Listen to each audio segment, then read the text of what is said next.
E nós que aqui ficaremos, receberemos a palavra de Deus, e eu o convido a abrir sua Bíblia mais uma vez no livro de Apocalipse, finalzinho da sua Bíblia, Apocalipse, capítulo de número 3. Livro de Apocalipse, capítulo de número 3. Esse é o 5º sermão da nossa série Querida Igreja, a mensagem de Cristo à sua noiva. A cada semana, nos cultos da noite, nos encontros de celebração, nós estamos expondo essa mensagem de Jesus, que não foi apenas para aquelas 7 igrejas, mas para toda a sua igreja espalhada na face da terra, em todos os tempos e eras. Apocalipse, capítulo de número 3, versículos de 1 a 6, mesmo assentados, porém, de forma reverente, nós leremos o que diz a palavra do Senhor. Apocalipse 3, versículo 1 diz assim: Ao anjo da igreja em Sardes, escreve: Estas coisas diz aquele que tem os 7 Espíritos de Deus e as 7 estrelas. Conheço as tuas obras, que tens nome de que vives e estás morto. Sê vigilante e consolida o resto que estava para morrer, porque não tenho achado íntegras as tuas obras na presença do meu Deus. Lembra-te, pois, do que tens recebido e ouvido, guarda-o e arrepende-te. Porquanto, se não vigiares, virei como ladrão, e não conhecerás de modo algum em que hora virei contra ti. Tens, contudo, em Sardes, umas poucas pessoas que não contaminaram as suas vestiduras, e andarão de branco junto comigo, pois são dignas. O vencedor será assim vestido de vestiduras brancas, e de modo nenhum apagarei o seu nome do livro da vida. Pelo contrário, confessarei o seu nome diante de meu Pai e diante dos seus anjos. Quem tem ouvidos, ouça o que o Espírito diz às igrejas. Vamos orar mais uma vez. Se você puder, peça ao Senhor nesse momento que ministre ao seu coração. Que a palavra do Senhor nos nossos lábios seja verdade, que o Espírito traga iluminação ao nosso entendimento, que Ele traga quebrantamento ao nosso coração e disposição para que possamos não apenas ouvir, mas obedecer a palavra recebida de Cristo. Senhor, nós não viemos aqui apenas para receber informações sobre um livro. Nós viemos aqui para ouvir a Tua voz. E nós pedimos em nome do Senhor Jesus, nos dê poder do Espírito, nos dê iluminação do alto, para que possamos compreender a verdade do texto. Nos dê humildade de coração, para que ao pregar para a igreja, eu pregue para o meu próprio coração. Dê-nos também temor e tremor, para que em ouvindo a Tua palavra e a Tua voz, saibamos que não é a voz do pregador, mas é a voz do Senhor da igreja, que a conclama e chama como noivo que convoca a sua noiva. Ó Deus, que possamos discernir a Tua voz. Nós oramos assim em nome e para a glória de Jesus. Amém. Eu tive uma experiência há alguns anos atrás, talvez 8 anos, 9 anos atrás, com esse texto, e foi a última vez que eu ministrei uma palavra nessa porção das Escrituras. Eu lembro que era um domingo, e como qualquer outro, eu iria pregar à noite, estava meticulosamente pensando no sermão. Até que eu fui ao quintal da casa e meu coração se inquietou e eu precisava mudar a mensagem. Logo corri, abri a Escritura e os meus olhos e meu coração foram atraídos exatamente por esse texto. A cena foi exatamente essa: eu estava agarrado no varal do quintal, olhando aos céus, enquanto que Deus trazia no meu coração uma imagem. De um lado, uma igreja morta, como um grande CTI. Do outro lado, uma igreja enferma, pessoas doentes. Aquilo foi como um fardo sobre o meu coração, e eu lembro que aquele foi um dos sermões que eu não consegui terminar. Talvez isso ainda esteja registrado no canal do YouTube da Igreja Presbiteriana de Bonito, onde naquela época eu pastoreava, mas me veio um fardo no coração, diante daquela palavra, e eu lembro que eu chorava muito, e eu não consegui literalmente terminar o sermão, e eu deixei o púlpito, um presbítero veio e encerrou o culto. E desde então eu me vi longe desse texto, até que pregar em série nos força a voltar a textos que para nós eram pesados, ou são pesados. E quando me vi outra vez debruçado nesse texto de Apocalipse capítulo 3, o sentimento não foi diferente. Então eu queria dizer para os irmãos que pregar esse sermão, talvez mais do que qualquer outro, traz um peso no meu coração. Porque desde então, a leitura que eu faço da igreja, de um modo geral, parece que não mudou muito. De um lado nós temos uma ala morta, de um outro lado nós temos uma ala adoecida. E esse é o cenário da igreja de Sardes. Ele fala de um grupo que já havia degringolado, se desviado, e então tinha aparência e reputação de vida, mas o próprio Jesus, diagnosticando, dá uma sentença de morte, dizendo: vocês propagam-se vivos, afirmam-se vivos, quando na verdade vocês deveriam ter um atestado de óbito nas mãos, porque verdadeiramente vocês estão mortos. Do outro lado, ele fala para um grupo de remanescentes que não havia vendido a alma, ainda não havia se perdido no declínio total, e ele diz assim: fortalece a estes. E a ideia é como se eles estivessem doentes. Há um grupo remanescente enfraquecido que precisava ser fortalecido, e uma outra ala maior que já havia descaído ou decaído no pecado e na rebeldia contra a palavra de Deus. Desta vez eu me atentei a tentar responder uma pergunta: por que igrejas morrem? Por que igrejas morrem? A gente olha para o movimento europeu, sobretudo, e eu mencionei isso aqui no meu primeiro sermão. Igrejas que outrora foram pujantes, celeiro de missionários, púlpitos fortes, onde a palavra emanava com autoridade para aquela audiência, hoje se transformaram em pubs, algumas foram fechadas, outras alugadas para qualquer outro tipo de negócio. E a pergunta que a gente precisa responder é: por que igrejas morrem? Não é porque igrejas fecham, veja, são duas coisas diferentes. Eu não estou perguntando por que igrejas fecham, porque se você vai na China e em outras realidades da cortina de ferro, onde há perseguição religiosa, muitas igrejas vão fechar, mas não porque estavam mortas, pelo contrário, porque eram igrejas vivas, incomodavam o Estado, incomodavam aquela realidade política. Eu não estou perguntando por que igrejas fecham, estou perguntando por que igrejas morrem. Esse texto não nos dá todas as respostas a esta pergunta. E eu preciso ser sincero. Jesus parece não detalhar uma descrição precisa do que levara aquela igreja ao estado de morte espiritual. Mas se a gente fizer um apanhado das outras igrejas, que estava à beira do precipício, e que foram chamadas por Jesus a retrocederem do declínio, assumirem uma postura de arrependimento, trilharem o caminho do recomeço, me parece que ali nós temos algumas evidências do que pode levar uma igreja à morte.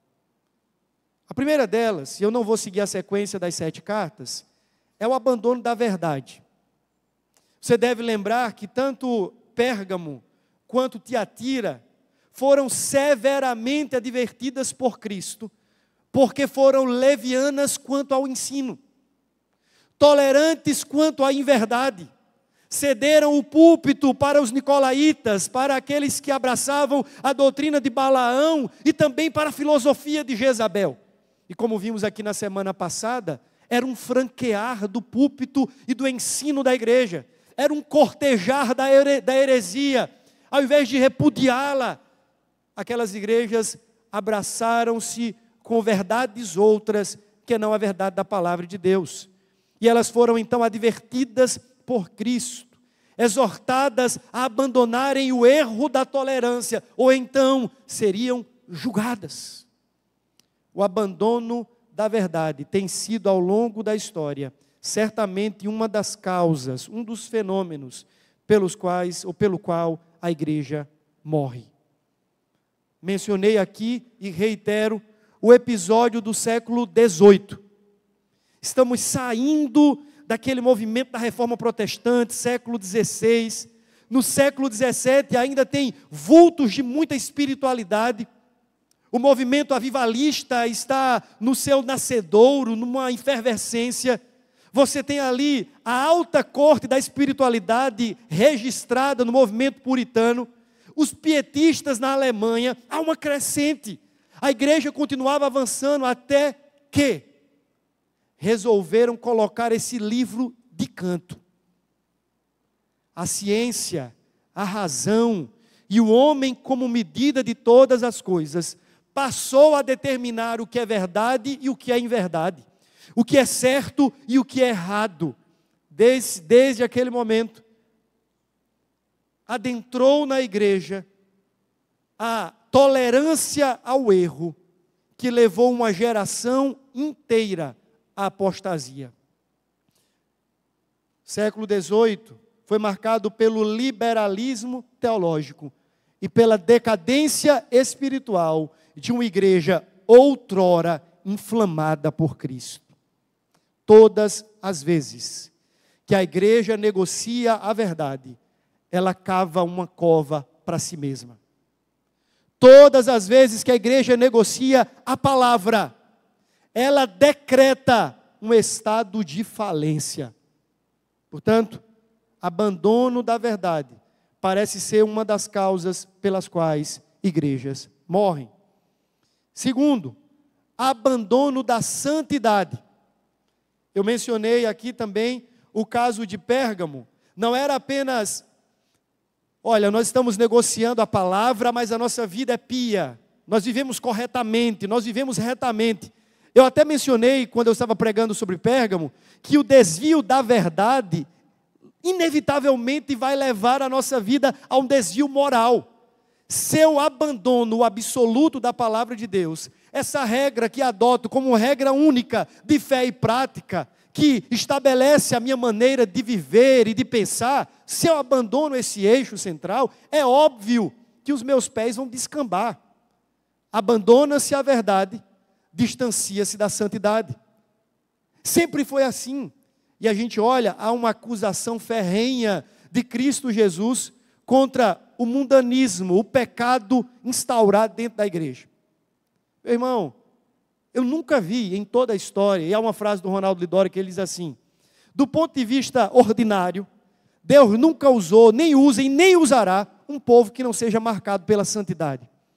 A santidade é o adorno da igreja.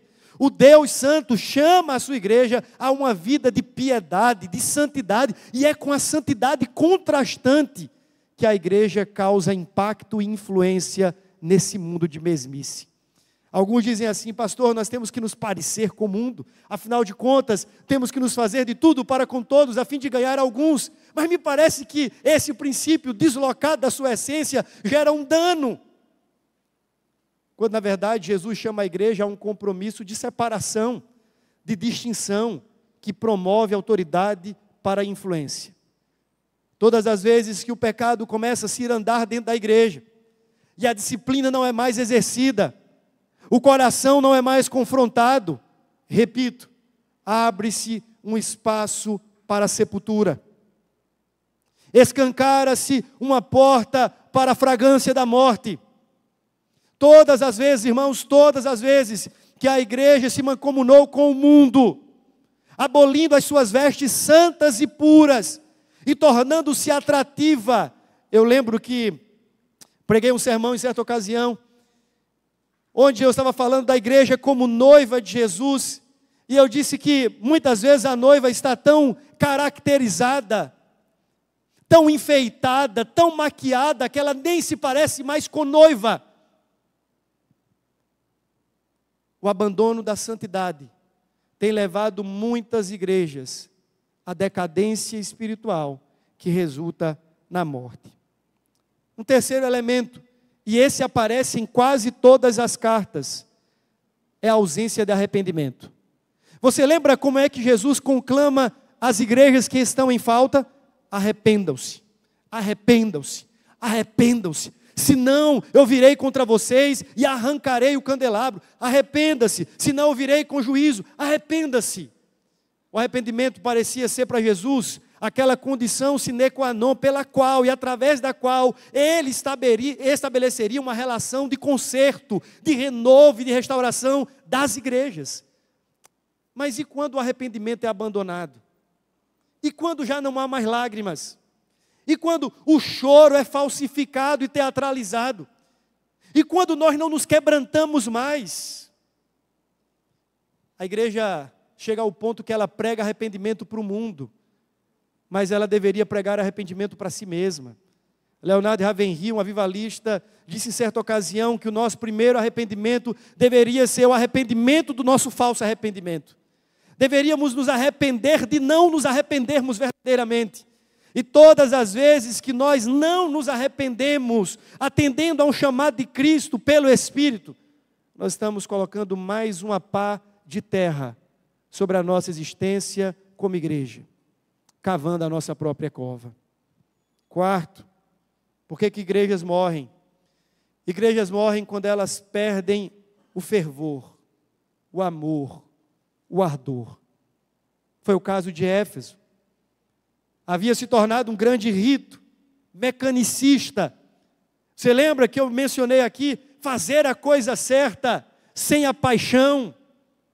Não havia mais uma inclinação do coração ardente por Cristo. Era apenas fazer o que nós aprendemos desde sempre. Veja, eu frequento igreja presbiteriana desde que eu sou criança.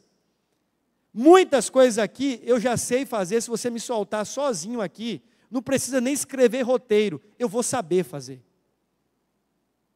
Igrejas podem operar muito bem alguns dos seus processos, mas se perdendo o ardor, ela beira uma religiosidade mórbida, se torna seca, árida, militante da verdade, mas divorciada do amor. E todas as vezes que o amor se esvai, que a paixão se perde, onde não há mais ardor, onde não há mais fervor no coração de uma igreja, ali há grandes chances de um sepultamento acontecer, porque se torna um movimento religioso. A gente se reúne, a gente paga a nossa cota de sócio da igreja, chamado de dízimo, e a gente participa das reuniões, faz as reclamações quando achamos convenientes, e então seguimos a vida como bons religiosos, descendo livremente e espontaneamente o desfiladeiro do inferno.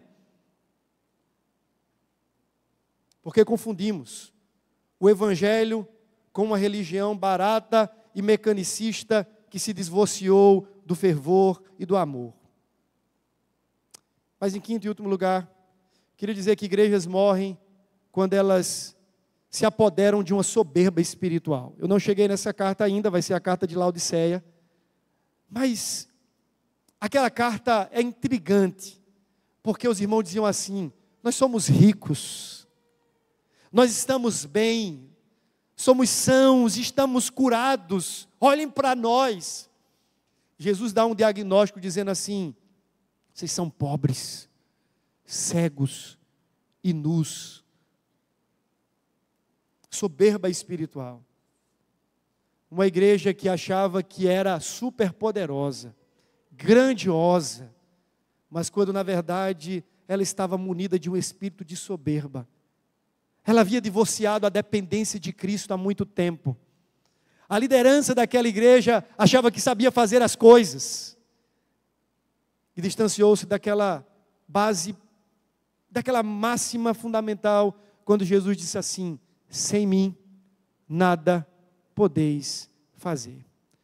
Abandono da verdade, abandono da santidade, a ausência de arrependimento, a perda da paixão e a soberba espiritual são elementos que aparecem nas cartas que o Senhor Jesus vai advertindo. E se a gente não colocar os olhos e ter isso como uma base da nossa atenção, pode ser também que em algum momento, irmãos, caiamos no mesmo problema de Sardes, de sermos reputados aos nossos olhos e aos olhos dos homens como igreja viva, estando nós mortos diante dos olhos de Deus. Tendo dito isto, eu queria fazer algumas afirmações aqui sobre esta carta. Sardes, sabe quando você lê que Paulo escreveu uma carta às igrejas da Galácia? Galácia era uma região. Sardes não era uma região propriamente, mas ela era uma cidade dividida em duas. Chamava-se de a Alta Sardes e a Baixa Sardes.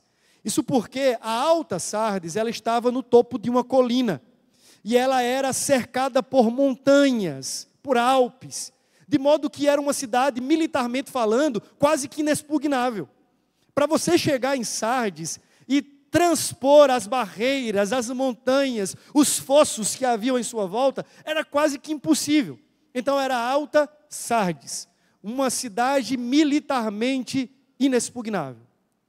A Baixa Sardes, ela era, do ponto de vista comercial, absurdamente estratégica.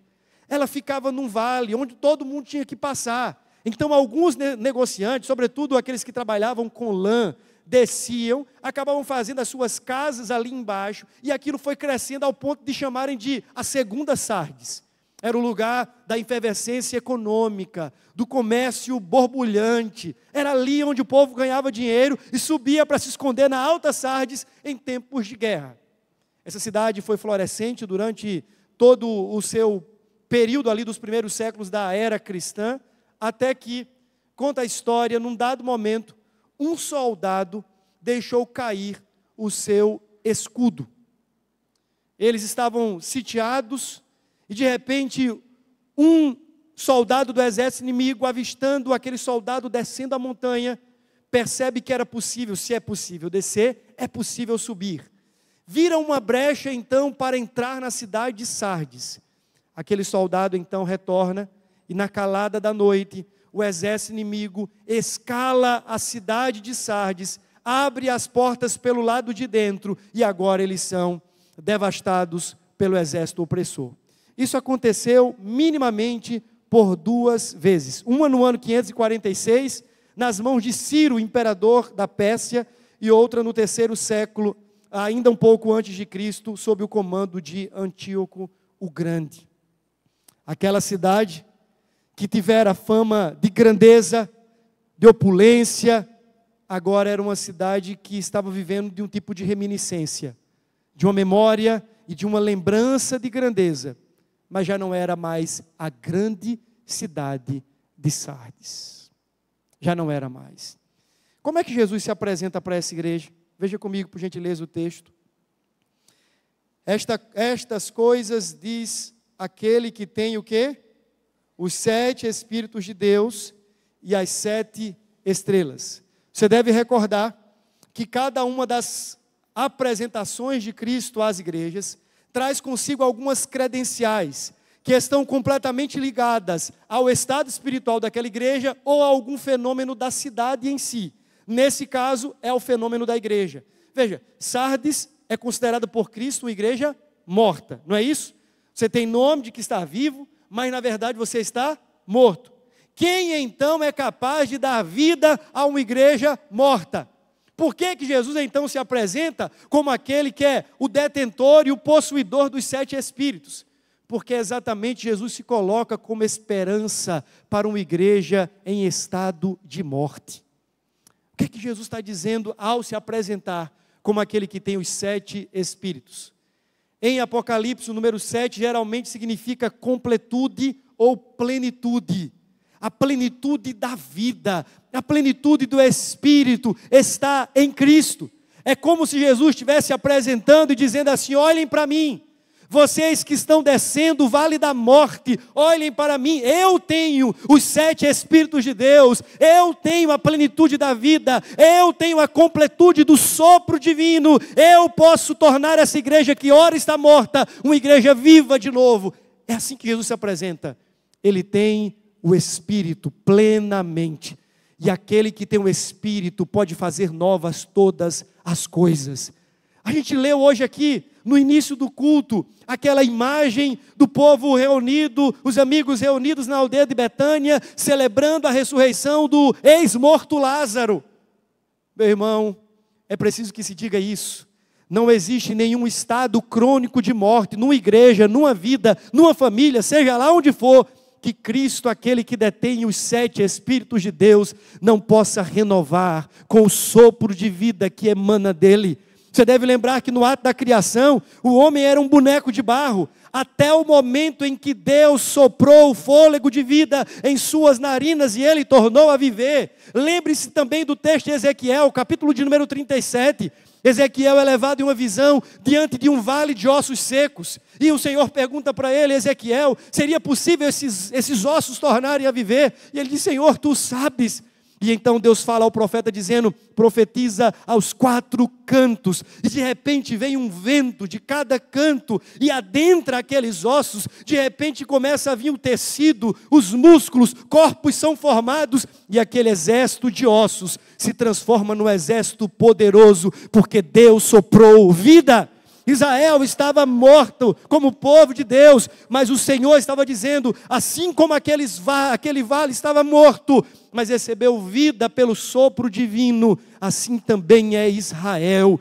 Israel estava como uma nação morta, distante de Deus, divorciada da lei, da sua palavra, mas no Senhor está o Espírito de vida. Em Cristo Jesus está o Espírito que torna uma igreja cambaleante, uma igreja viva, de pé, pujante, um exército poderoso para a glória do seu nome. Meus irmãos, quando Cristo se apresenta dizendo, eu tenho os 7 Espíritos, Ele está dizendo para cada crente de Sardes, eu posso fazer novas todas as coisas. Que esperança, meus irmãos, nós temos em Cristo. Ele é o grande remédio para a sua igreja. Nessa noite também nós temos as nossas mortes. Às vezes eu estou falando para a igreja coletivamente, mas perceba-se como um crente morto. Talvez você está aqui e você já há anos já não tem mais paixão, já não tem mais ardor, não tem cheiro de vida, não tem verdor na sua espiritualidade, e você está aqui semana após semana como um grande zumbi. Eu queria dizer para você também, Cristo é o remédio que a sua alma precisa. Ele pode nessa noite despertar os nossos corações, o Espírito de Deus pode soprar no nosso meio, fazendo com que outra vez tornemos a viver.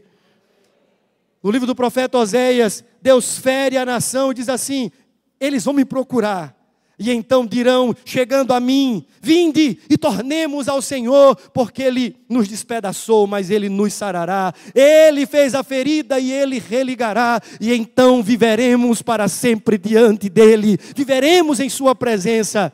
A esperança para uma igreja morta, por mais sepultada, enterrada que ela esteja, a esperança em Cristo, porque Ele tem os 7 Espíritos de Deus, Ele é cheio do Espírito, Ele é pleno do Espírito, Ele é a personificação divina, que carrega todo o poder, toda a autoridade de Deus.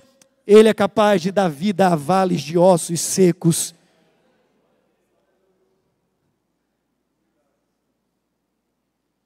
Quando ainda no final do ano, em algumas ocasiões, depois de tomada a nossa decisão de vir para a Igreja 12 e de ouvir péssimos conselhos, depois de tomada a decisão, a Ananda e eu às vezes conversávamos, dizia, será que é isso mesmo?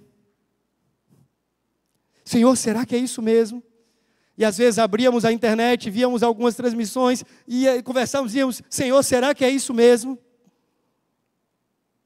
Mas meu irmão, a nossa esperança não estava nas nossas proezas, estava em o nome daquele que nos encaminha e nos envia para cumprir a sua vontade. Eu sabia em nome de quem estava vindo. Ele é aquele que tem os 7 Espíritos de Deus. E Ele pode soprar nessa cidade de canto a canto, trazendo pessoas do norte, do sul, do leste e do oeste, para adorar ao Cordeiro aqui nesse lugar. O chamado de Cristo não é para o culto da reminiscência, do saudosismo e das lembranças passadas. O chamado de Cristo é para a vida. E Ele está dizendo, eu tenho o Espírito, eu tenho a plenitude do Espírito que posso tornar vivas todas as coisas. Entenda-me, eu não estou falando da igreja instituição, estou falando de gente que morre.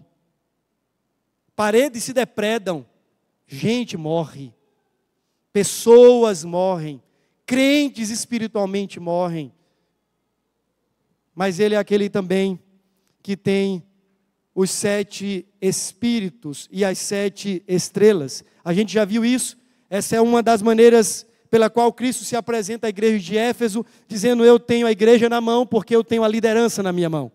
Você deve lembrar que ele disse que as 7 estrelas são os 7 anjos, então ele detém os anjos, ele detém a liderança da igreja. Essa é a ideia. A igreja não está desgovernada, a igreja não está caminhando livremente, soltamente, a igreja está nas mãos de Cristo. Dizer que ele tem as 7 estrelas é dizer que ele tem a liderança, não os líderes apenas, mas o governo da igreja nas suas mãos.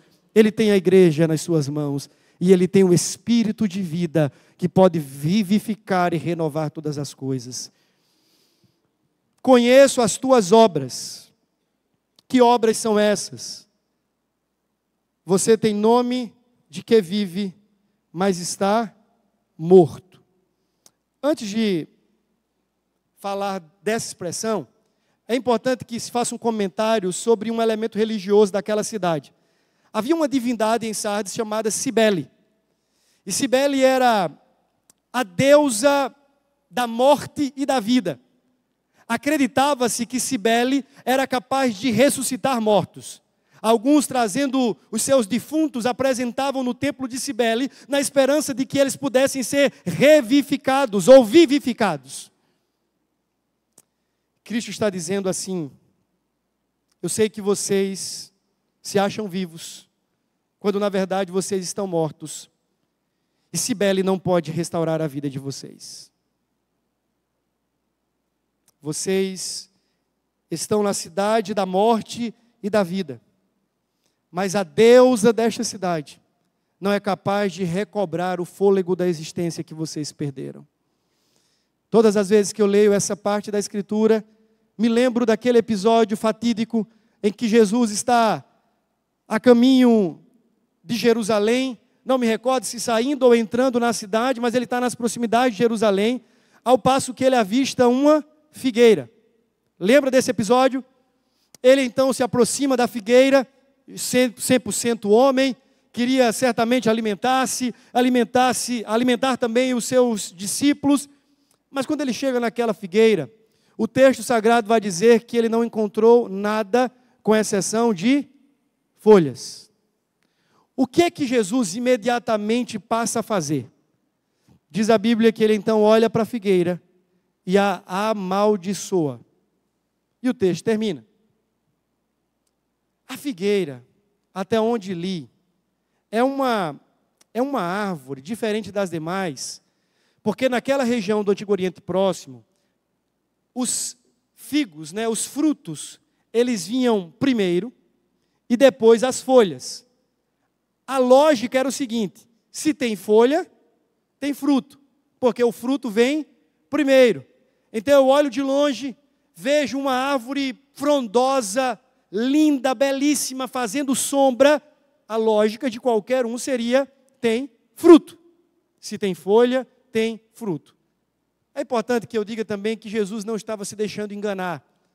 Jesus sabia muito bem o que estava fazendo. Ele conhecia a esterilidade daquela figueira, mas ele queria ensinar uma verdade para os discípulos e para cada um de nós. É que diante de Jesus, não basta ter aparência, é preciso ter essência. Diante de Jesus, do seu olhar perscrutador, da sonda divina que examina por dentro todas as coisas, não basta ter aparência, é preciso ter essência. Diante de Jesus, a reputação humana não é suficiente. Olha, veja como ele é bom, veja como ele prega, veja como ele lidera, veja como aquela igreja é bonita, veja como são os seus eventos, congressos e conferências. A reputação diante de Jesus não basta. Jesus confronta a reputação com a realidade. A reputação é aquela figueira tem frutos. A realidade é, aquela figueira é estéril. Aparência sem essência. Reputação sem realidade. Assim era a igreja de Sardes. Eu não sei o que trazia fama àqueles irmãos, mas o texto diz: você tem fama. Essa igreja é notada, é afamada por alguma das suas belezas, das suas virtudes, obras imperfeitas, incompletas, mas que está todo mundo achando bonito demais. Mas quando Jesus passa o pente fino, Ele traz consigo a realidade espiritual daquela igreja, e Ele diz: tem aparência, mas não essência. Tem nome de que vive, mas a realidade é que está morta. Tem imagem, mas não tem integridade. Tem vulto de vida, mas está definitivamente morta. Tem fama, mas não tem frutos. Tem nome, mas não tem nobreza. Tem notoriedade, mas não tem mais relevância. Essa é a igreja de Sardes. Jesus está dizendo: eu conheço as suas obras. Se Jesus foi capaz de identificar o coração daquela igreja, certamente Ele faz o mesmo conosco. Porque, diga-se de passagem, é muito mais fácil parecer do que ser. Eu já disse isso aqui algumas vezes. Veja, eu posso teatralizar para vocês todos aqui. Eu posso representar, eu ensaio diante de um espelho, eu decoro as sentenças que embalam o ego e que mexem com a audiência, e aí eu posso representar muito bem. E eu sei que você é tão habilidoso quanto eu, e você e eu somos bons o suficiente para representarmos vida, mesmo quando estamos fétidos diante de Deus. É fácil, sabe? Principalmente as mulheres, e agora é uma analogia, quando acordam, tem uma facilidade em relação aos homens. É que vai lá, joga uma base, passa o pozinho, um rímel, estou sabendo, está vendo? Puxou aqui, foi do outro lado, está nova. A gente está tudo perdido, já acorda com a cara amassada, aí vai dormir, rapaz, está acordado agora, não é porque a cara é amassada mesmo, vai passando o dia, vai ficando amassado, vai amassando mais. A mulher consegue. Veja, se a gente pensar do ponto de vista da igreja, usar desses artifícios e da maquiagem para reputar alguma coisa, para representar alguma coisa, é algo que eu sei que você sabe fazer, porque eu também sei muito bem. Aquela igreja tinha reputação, tinha fama, tinha nome, mas não tinha vida. Percebe que perigo? E talvez seja essa a triste realidade de muitos crentes e de muitas igrejas em nossos dias. Eu gosto quando Spurgeon falava de morte espiritual, e ele dizia assim: pegue um morto, pegue um defunto, traga ele, coloque ele diante de uma orquestra sinfônica. Coloque a orquestra para tocar. Vai ser lindo, um espetáculo. Mas aquele homem vai continuar morto. Depois vá na França. Pegue os melhores perfumes, as melhores fragrâncias. Bofeje. Encha aquele homem de perfume. E ele vai ficar menos fétido, mas não menos morto. Porque a melhor da música não faz daquele corpo mais do que um corpo inerte. A melhor das fragrâncias não faz daquele corpo um corpo senão um menos fétido e um pouco mais cheiroso. Mas continua sendo morto. Você percebe como é possível que isso aconteça também em nossos cultos? A boa música rolando, as celebrações, o ajuntamento, o festejo, o perfume sendo destilado. O ambiente é agradável, mas isso não muda a realidade de um corpo morto. Essa era a realidade de Sardes. Um certo pregador disse assim: Sardes tinha pompa, mas não tinha Pentecostes. Tinha exuberância, mas não tinha fidelidade. Tinha a reputação da cidade, mas nenhuma reputação da parte de Deus. Percebe o perigo? Diante desse diagnóstico, o Senhor Jesus passa a dar 5 imperativos para a igreja. E eu quero apenas mencioná-los. O primeiro deles no versículo 2. Seja vigilante. Essa é a primeira ordem de Jesus para uma igreja morta. Lembrando que Ele é capaz de trazer vida. E aí parece que Jesus estabelece um caminho. Seja vigilante. Quando Jesus fala sobre vigilância, nesse contexto, me parece que Ele está direcionando-se àquela parte enferma. Veja, o texto diz assim: seja vigilante e consolida o quê? O restante que estava para morrer. Alguns vão dizer que a vigilância deveria ser para todos, mas o fortalecimento para aqueles que estavam para morrer. Mas parece que a hermenêutica favorece muito mais a ideia de que a vigilância e o fortalecimento foram duas advertências de Cristo para aquela parte que ainda estava vivendo.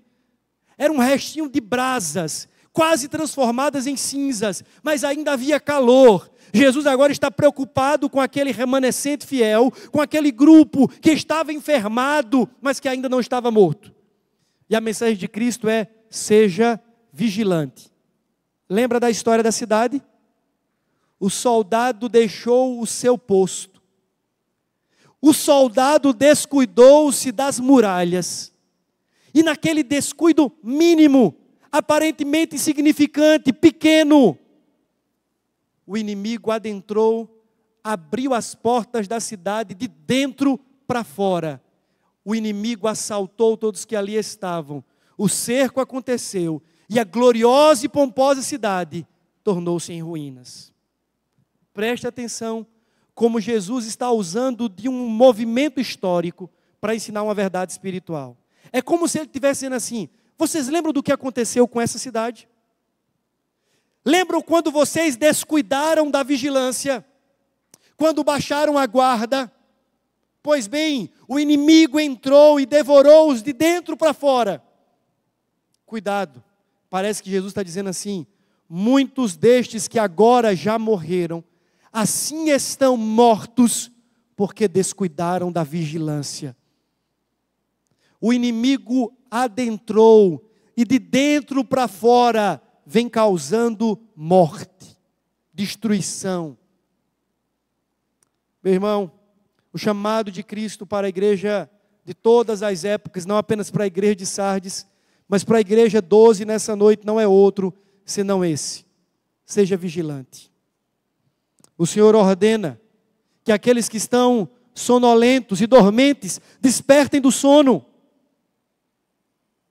Uma comunidade cristã que baixa a guarda naquelas pequenas coisas pode estar abrindo grandes portas para a invasão inimiga. É simples. A gente baixa a guarda na oração, a gente baixa a guarda na devoção, baixa a guarda na leitura bíblica, dá um descuidozinho só. Não, olha, eu venho para a igreja todo domingo, mas esse domingo a semana foi pesada, aí a gente vai baixando a guarda no domingo. Depois a gente baixa a guarda nas nossas reuniões familiares de devoção também, de culto ao Senhor. E de repente é como pequenos descuidos e deslizes que a gente vai dizendo assim: sim, pastor, mas isso é coisa que todo mundo faz.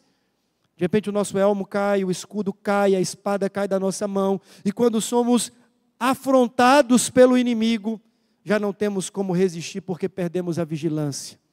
Dormimos. Lembra quando Jesus estava com os discípulos?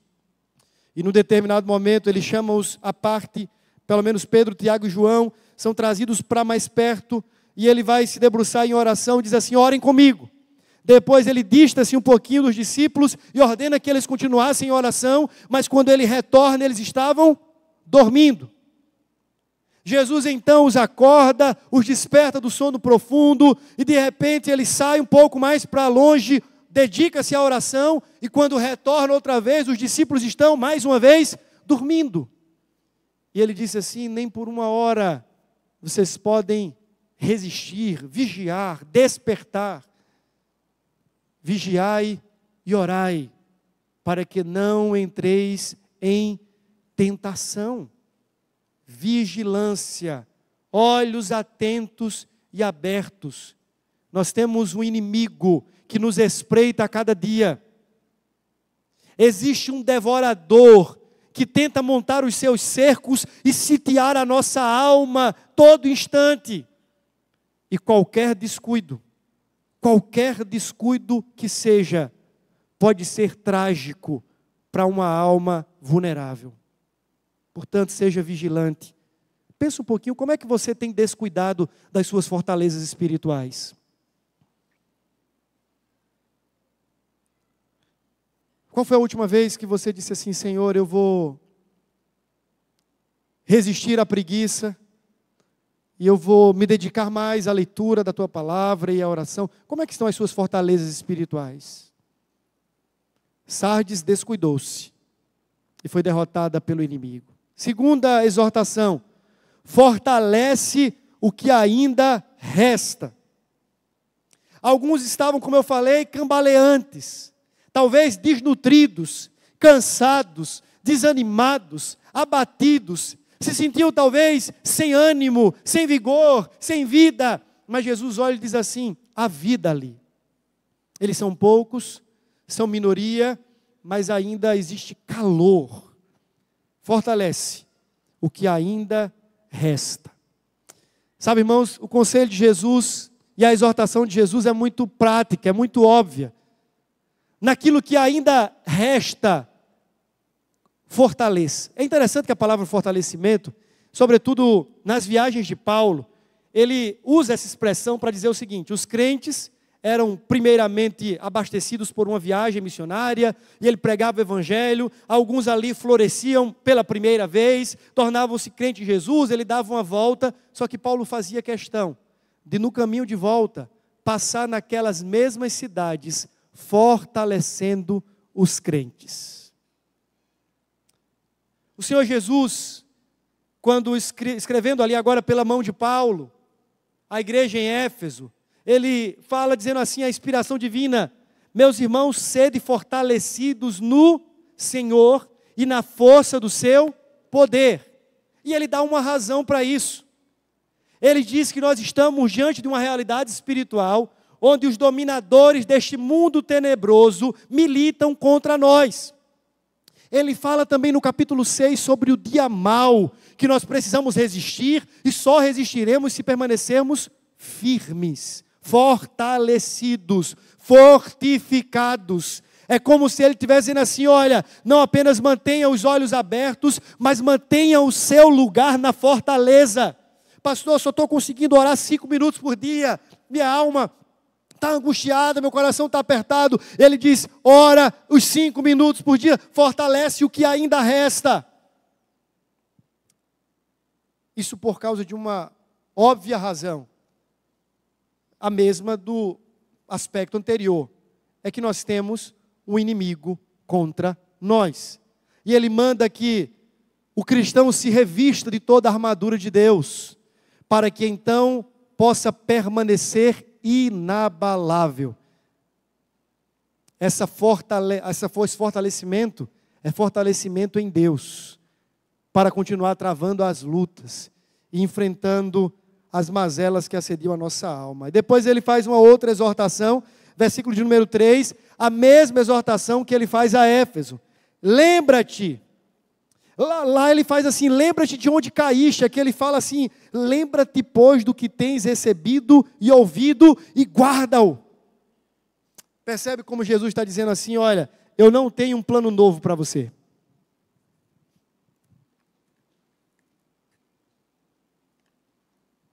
Uma igreja desviada, uma igreja morta, ela não precisa de uma estratégia mirabolante, da inovação mercadológica do mundo cristão. Ela não precisa das invencionices que os pastores que assumem as plataformas digitais vendem para nós. Ele está dizendo assim: você precisa voltar. Lembrar aqui, repito, não é uma questão de recordação apenas mental. Aquela igreja precisava regressar, voltar. Voltar ao quê? Lembrar de quê? Guardar o quê? E o texto é claro: do que você tem recebido. Lembre-se do que você ouviu. Lembre-se da pregação que desceu ao seu coração. Lembre-se da palavra que foi pregada. Guarde isso no seu coração. Essa é a terceira advertência de Cristo. Lembre-se do que você recebeu, abrace-se com isso, tome isso para o seu coração. A quarta é: arrepende-te. Mais uma vez, Jesus está dizendo assim: não há como haver renovação e restauração sem quebrantamento e arrependimento. Talvez, irmãos, a gente ouça falar tanto sobre arrependimento, que já se tornou algo banal e superficial. Mas eu quero lembrá-lo que arrependimento, biblicamente, é mudança de rota, que começa com a mudança de mente e coração. É assumir outro caminho, adotar uma outra postura, vestir-se com outras roupas, adotar um outro hábito. E eu não me refiro a questões comportamentais. Eu estou falando de um retrocesso, de deixar uma linha, de deixar uma rota e assumir outra apontada por Deus. Nós precisamos chorar por nos faltar lágrimas. Precisamos nos arrepender de falsos arrependimentos.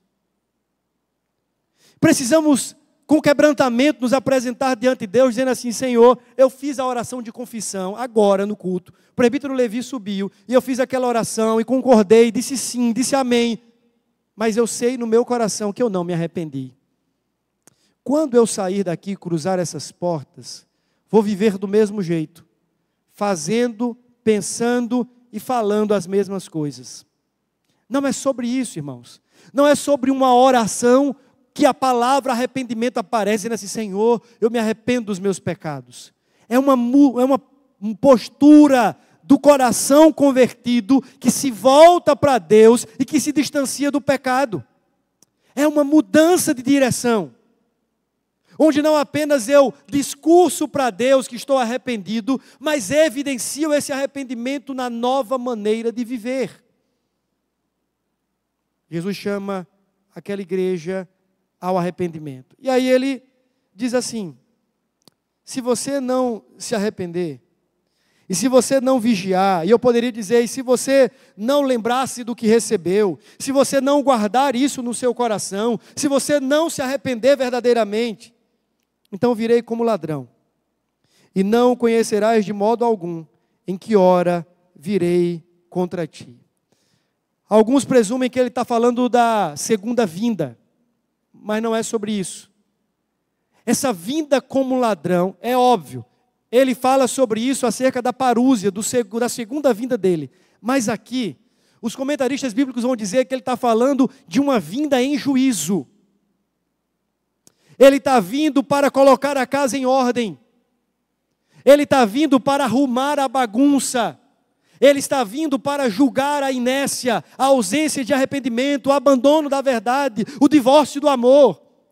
Ele está vindo, e esse vir de Cristo aqui é uma vinda em juízo. Isso é estranho, porque biblicamente a igreja deve aguardar a vinda gloriosa de Cristo em glória e salvação eterna. Nós cantamos hoje, vem Jesus, e sim, devemos continuar cantando, vivendo e declarando o nosso desejo para que Ele venha. Quem dera fosse hoje, quem dera esse culto não terminasse aqui, quem dera, meus irmãos, não cruzássemos essas portas, retornando para as nossas casas. Quem sabe hoje os céus poderiam ser enrolados com pergaminho, os nossos olhos alteados aos céus, enxergando Jesus voltando em glória e grande triunfo, mas não é sobre isso. Ele está dizendo que Jesus está vindo para julgar uma igreja morta.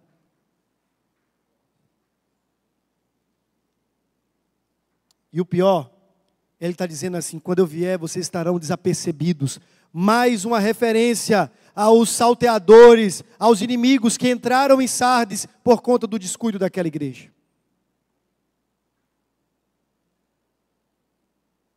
Meus irmãos, o Senhor Jesus, Ele chama a igreja de sua. Ele tem nele mesmo remédio para a morte. Ele é aquele que pode trazer vida onde há sepultamento. Mas é necessário arrependimento. volta para Deus. O texto então termina com promessas. Ele diz assim: tens contudo em Sardes umas poucas pessoas. Estas poucas pessoas são aquelas mesmas que um pouco atrás, no versículo 2, ele diz, o resto que estava para morrer. Aquele resto que estava para morrer são as mesmas poucas pessoas que não contaminaram as suas vestiduras. Andarão de branco junto comigo, porque são dignas. Veja que coisa interessante. Havia uma grande onda de morte, uma fragrância fétida que se espalhava naquela igreja. Mas havia um pequeno grupo de crentes que não cedeu à imoralidade, não negociou a verdade, não abriu mão do fervor e nem do ardor, não se colocou na posição de soberba espiritual. Havia um grupo pequeno na igreja de Sardes, que Jesus disse assim: esses andarão comigo. Há uma música do cancioneiro mais popular da linha pentecostal, que diz assim: valeu a pena esperar, valeu a pena confiar, valeu a pena. Eu fico imaginando aqui, manter-se como fronteira de resistência, não abrir mão de valores, é difícil, às vezes é até pesado, porque nós somos como que remando contra uma maré. Usar uma fragrância de vida num ambiente que só cheira a morte é incômodo. Mas, irmão, há uma promessa de Cristo para o vencedor, que vem na sequência, que está ligado exatamente com esses. Eles não contaminaram as suas vestes. Essa é a única informação que nos leva a deduzir que o problema de Sardes, muito provavelmente, era um problema de imoralidade espiritual.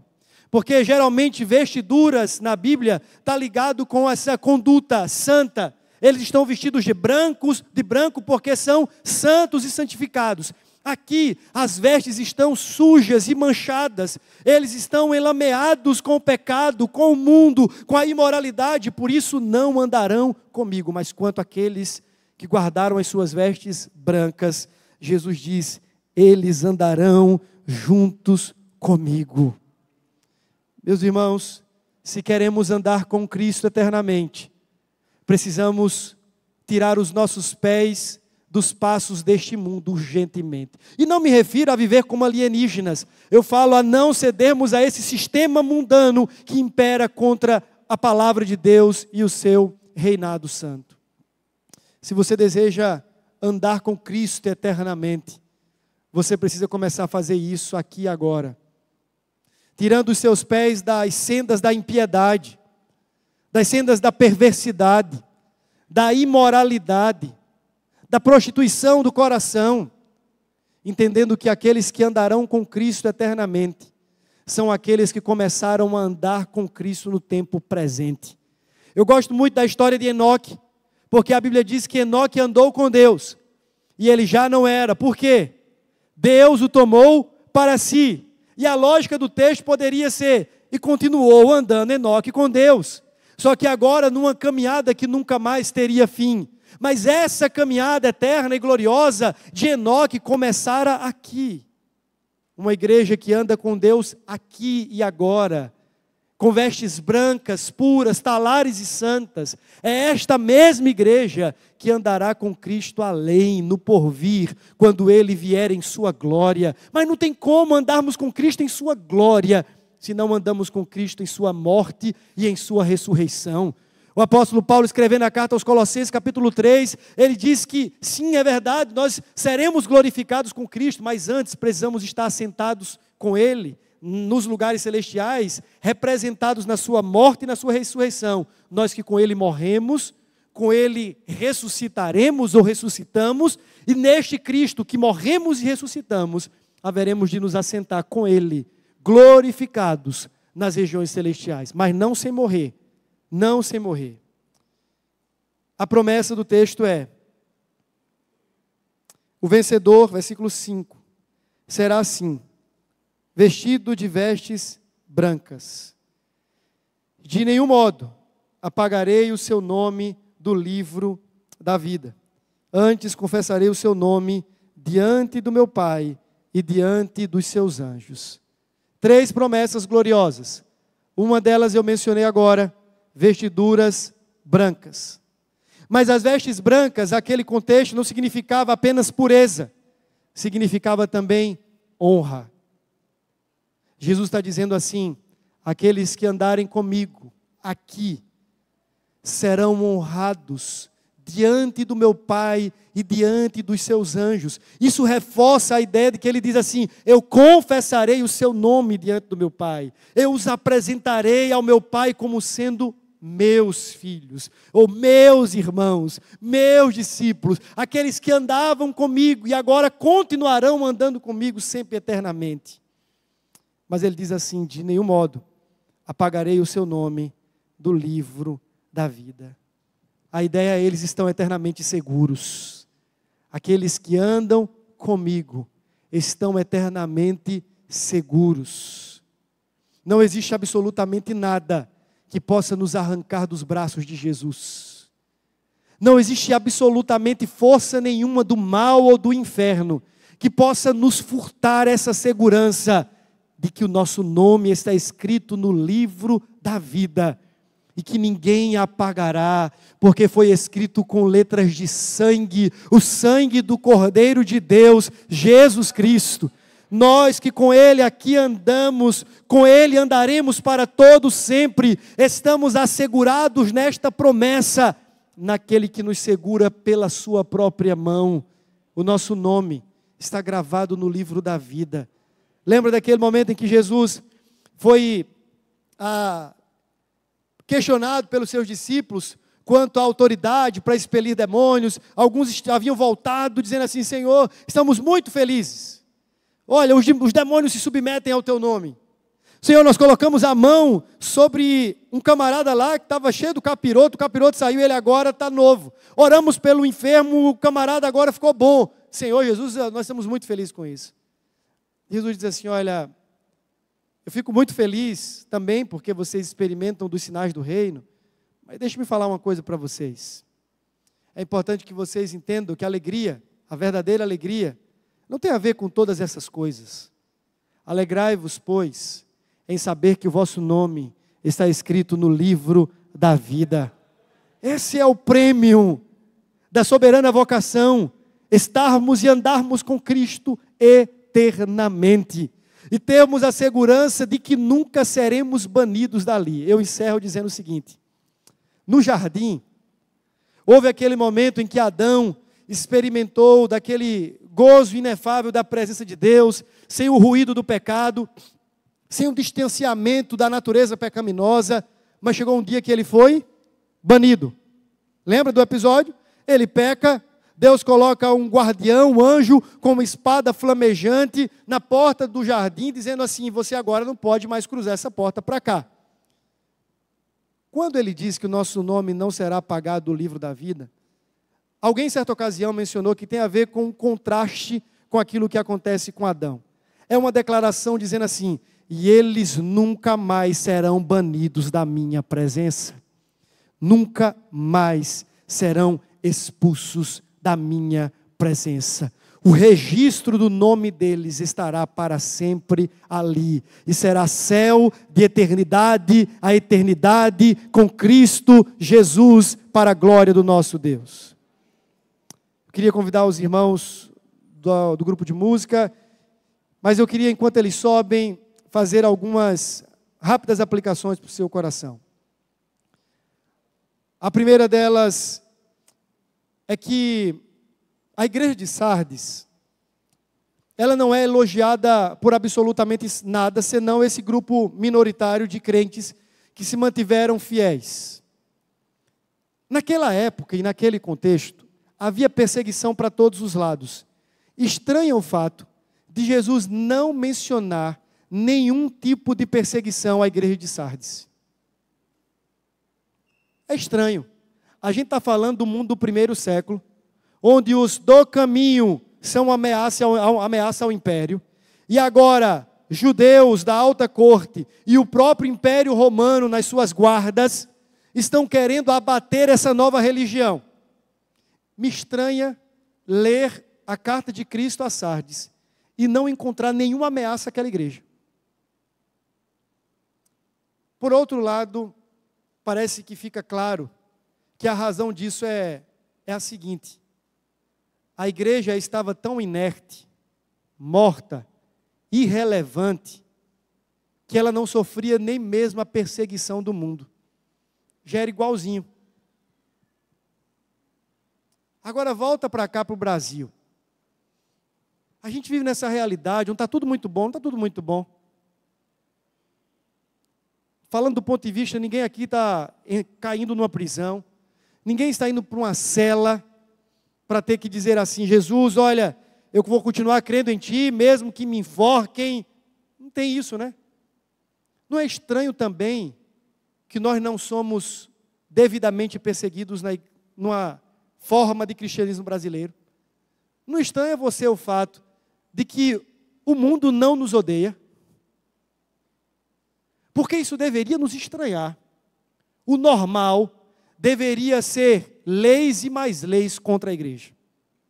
O normal deveria ser a fúria ensandecida do mundo e do inferno, querendo inibir as nossas ações. O normal seria o cerceamento dos nossos direitos. Esse era o normal. A igreja de Sardes não era uma ameaça para aquela cidade. Devemos nos preocupar quando deixamos de ser uma ameaça para um mundo sem Deus. O sal que deixa de salgar, Jesus disse, ele não serve para mais nada, senão para ser jogado no quintal e pisado pelos homens. Uma luz que é colocada debaixo da cama e não no alqueire, não no alto do monte, para nada mais serve. Quando tudo estiver muito bom, estranhe. Quando a sua presença no seu ambiente de trabalho só atrai, mas não confronta, estranhe. Quando a sua postura como cristão nessa cidade não causar algum nível de alvoroço e de perturbação, estranhe. O apóstolo Paulo, chegando numa determinada cidade, disseram sobre ele e sobre a sua comitiva: chegou no nosso meio e entre nós aqueles que estão colocando o mundo de pernas para o ar. Os profetas eram chamados para tocar as trombetas e incomodar os moradores de Sião.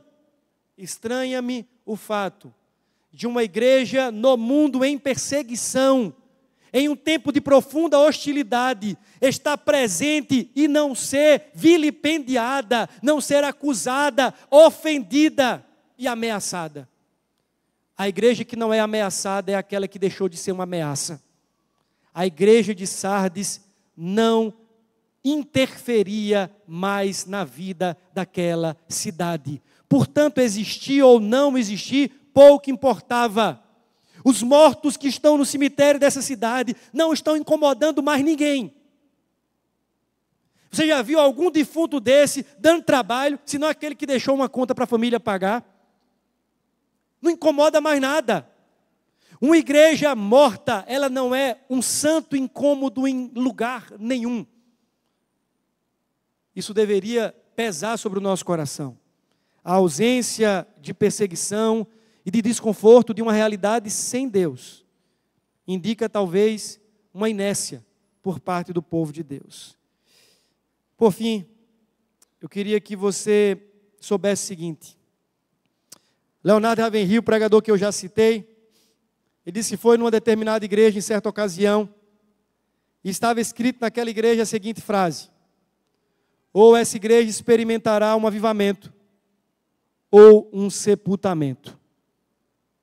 Avivamento ou sepultamento. Agora, tire o aspecto igreja coletiva e se veja como um cristão diante do que você acabou de ouvir. Avivamento ou sepultamento? Como está a sua vida? Como é que está a sua caminhada com Deus?